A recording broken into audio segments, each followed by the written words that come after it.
कोलकाता में कुछ जगहों पर तोड़फोड़, आगजनी और नारेबाजी दिख रही है। सवाल उठ रहे हैं कि ये सब आखिर कौन कर रहा है, कौन है जो बीजेपी की बंगाल विजय को बदनाम करना चाहता है। हंगामा करने वालों को यह मालूम होना चाहिए कि बंगाल में अब बीजेपी की सरकार है और कानून तोड़ने वालों को उनका हिसाब कर दिया जाएगा।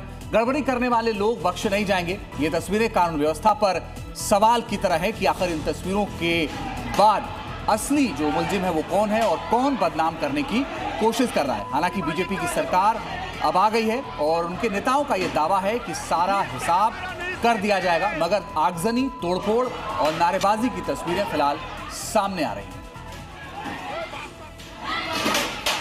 तो हम आपको पश्चिम बंगाल से सामने आई तस्वीरें दिखा रहे हैं, कहां कहां हंगामा हुआ है, झड़प हुई है। तस्वीरें आप देखिए, ये देखिए किस तरीके से हुड़दंग किया जा रहा है, कुर्सियां तोड़ी जा रही है और इन पर काबू पाने की कोशिश हो रही है। ये लोग कौन है, इनकी पहचान भी अब की जा रही है। उधर टीएमसी के दफ्तर में तोड़फोड़ हुई है और टीएमसी आरोप लगा रही है बीजेपी पर। बीजेपी का कहना है कि ये सब कुछ टीएमसी खुद करवा रही है ताकि बीजेपी को बदनाम किया जा सके।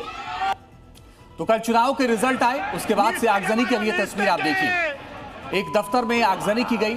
हालांकि भारतीय जनता पार्टी के ऊपर आरोप है, टीएमसी ये कह रही है कि भारतीय जनता पार्टी ये सब कर रही है, लेकिन बीजेपी का ये कहना है कि बीजेपी को बदनाम करने के लिए टीएमसी के कार्यकर्ता ही ये सब कर रहे हैं। अब तस्वीर आप देखिए, वहां पर कोलकाता पुलिस तो तैनात है ही, साथ ही केंद्रीय बलों की तैनाती भी वहां पर है। बावजूद इसके इस तरह से आगजनी की तस्वीरें, इस तरह से बवाल की तस्वीरें पश्चिम बंगाल से लगातार आ रही हैं। बड़ी खबर जो इस वक्त सामने आ रही है, आपको बता दें, बंगाल की सियासत से जुड़ी ये बड़ी जानकारी है। बंगाल प्रभारी को दिल्ली बुलाया गया है।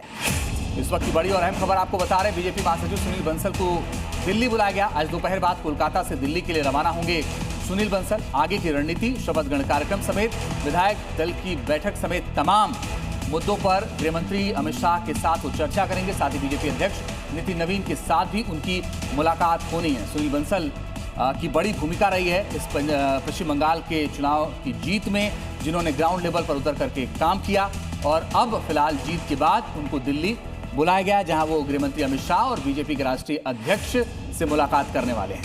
एक और बड़ी जानकारी, बीजेपी अध्यक्ष कालीबाड़ी मंदिर पहुंचे हैं, दिल्ली के चितरंजन पार्क पहुंचे हैं और कालीबाड़ी मंदिर में उन्होंने दर्शन किए हैं।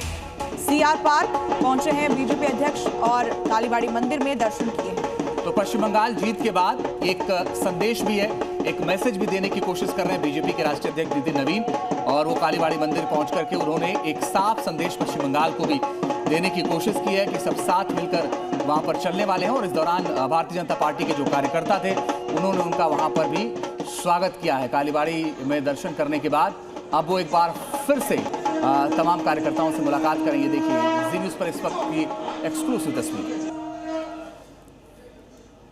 तो देखिए, मंदिर में दर्शन पूजन की ये तस्वीरें जो हैं वो सामने आई है। सीआर पार्क जो दिल्ली में है, वहां कालीबाड़ी मंदिर में दर्शन करने पहुंचे हैं नितिन नवीन। जो तस्वीरें हम आपको दिखा रहे हैं, बंगाल में जीत के बाद कालीबाड़ी मंदिर में दर्शन पूजन और सीधे जनता को संदेश है। हिंदुत्व के एजेंडा जिसे लेकर बीजेपी चुनाव में चलती है और उसकी इस बार जीत हुई है पश्चिम बंगाल में। जी न्यूज़ पर एक्सक्लूसिव तस्वीर आप देख रहे हैं दिल्ली के सीआर पार्क से।